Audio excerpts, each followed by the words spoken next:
Bonjour, c'est Renaud de coursdegolf.net. Bienvenue dans cette nouvelle vidéo dans laquelle je vais vous donner 3 points, allez, 3 rappels importants pour le driver qui vont vous aider à mieux contacter et puis aussi à gagner un petit peu de distance. Je sais qu'on a tous envie de mettre un peu plus de distance, mais pas grâce à votre force physique, mais plus par la bonne utilisation élastique de votre corps. 3 points, mais je voulais juste présenter ici, je suis dans un endroit merveilleux, golf de Torre-Quebrada. Si vous me suivez, vous l'avez déjà vu. Je suis ici au trou numéro 2. Une très belle vue avec vue sur la mer là-bas. Alors, le drive, je sais que le driver, c'est un espèce de club un peu particulier. Tout le monde veut taper mieux son drive, tout le monde veut aller plus loin, etc. Mais la première chose, c'est apprenez à bien le contacter.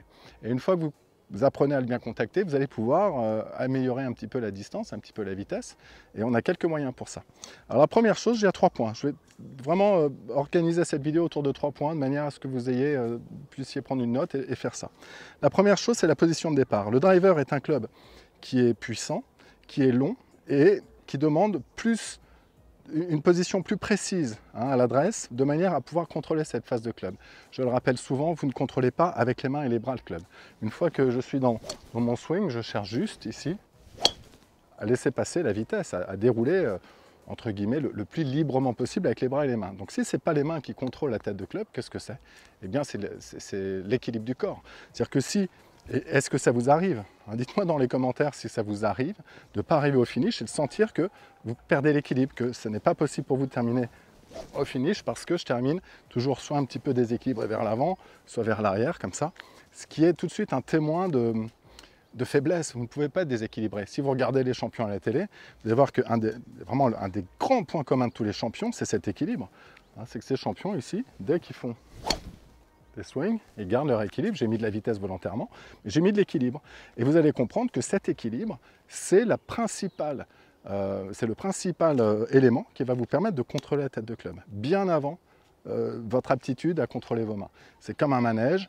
On sait que les balançoires ne vont pas tomber parce que le socle du manège est très bien équilibré. Et bien dans la posture, cherchez ici, en priorité, un très bon équilibre. Pour ça, imaginez-vous dans une action sportive, imaginez j'ai mon labrador de 28 kg qui me saute dessus, il va falloir que je l'attende. Immédiatement, vous savez que vous avez besoin d'équilibre. Si vous êtes sur de la glace avec des chaussures en cuir, il y a une position qui va me sentir meilleure que les autres. Et bien ça, juste ce travail, cette recherche d'équilibre, c'est un vrai travail à part entière. Vous pourriez tout à fait vous mettre en place et puis vous dire, tiens, je suis sur de la glace, je ne cherche surtout pas à tomber. Donc vous pouvez d'ailleurs taper une balle comme ça. Alors pour beaucoup d'entre vous, je pense que vous allez vous sentir peut-être un peu plus assis. La plupart du temps, moi je vois des gens qui perdent l'équilibre vers l'avant. Donc si vous mettez dans cette position, vous allez vous sentir peut-être un peu plus assis.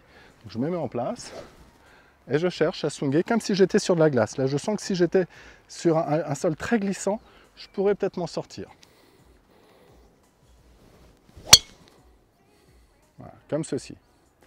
Là, je sens qu'effectivement mon équilibre est bon. Et j'ai dû prendre la mesure de ça dès la position de départ. Dès ma position de départ jusqu'à ma position d'arrivée. Allez, un deuxième point pour mettre un petit peu de vitesse. Une fois que vous êtes équilibré, vous allez pouvoir utiliser votre corps un petit peu plus efficacement. Parce qu'un corps déséquilibré n'a pas envie d'être efficace, ne peut pas être efficace. Le déséquilibre, quel que soit le domaine dont on parle, le déséquilibre n'est pas une bonne chose. La deuxième chose, ça va être je vous ai dit de mettre un petit peu en élasticité votre corps. L'élastique comptant, il y a une extrémité qui s'oppose à l'autre. Les deux extrémités s'éloignent l'une de l'autre et l'élastique se tend. Alors comment est-ce qu'on pourrait schématiser ces deux extrémités dans le corps? Il y a certainement beaucoup de différentes images qui pourraient fonctionner, mais là j'en ai une que j'aime bien, qui me suit depuis pas mal d'années. Quand je l'ai, je me dis, tiens, il faut que je m'en souvienne un peu plus souvent. C'est que quand je prends mon élan ici, je sens que mon corps et mon centre d'équilibre, qui est peut-être schématisé par un point qui serait un petit peu sous le nombril, lui a envie déjà d'aller un petit peu vers la cible. J'ai déjà une partie de moi qui veut aller vers la cible. Là où les bras et le club, eux, veulent aller à l'opposé. Eh bien, je ressens c'est presque un conflit. Il y en a un qui veut aller vers la cible dès le démarrage, c'est-à-dire mon corps, et il y a les bras et le club qui veulent aller à l'opposé de la cible dès le démarrage. Et à l'issue de cette sensation, je sens que j'arrive à mettre en tension.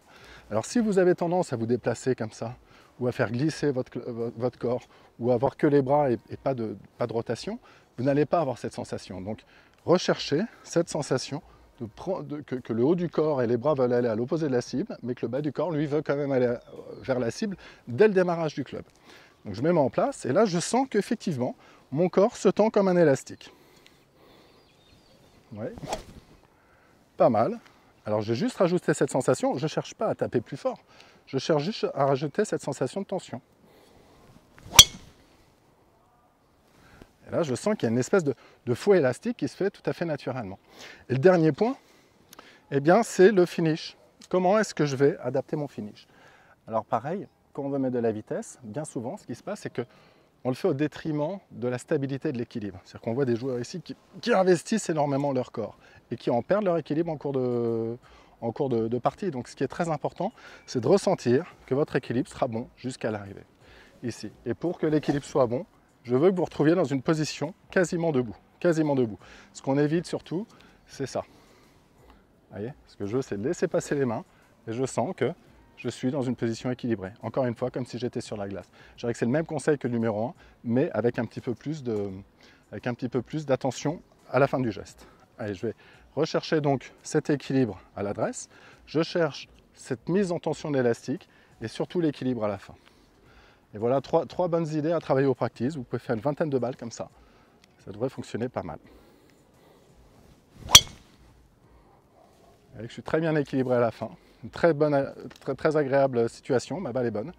Voilà pour ce qui est de ces conseils à propos du driver. Vous faites une séance et vous allez travailler ces 3 points, mettez-les sur un papier, puis cherchez aux alentours. Alors évidemment, il y a plein de points comme ça qu'on peut travailler, mais je trouve que ces 3 points vont bien ensemble. En tout cas, je vous remercie de votre attention. N'oubliez pas de vous abonner à ma newsletter en cliquant sur le lien ci-dessous pour recevoir ma série vidéo RRRE où je reprends certains de ces concepts-là. Et on se retrouve très vite dans une prochaine vidéo.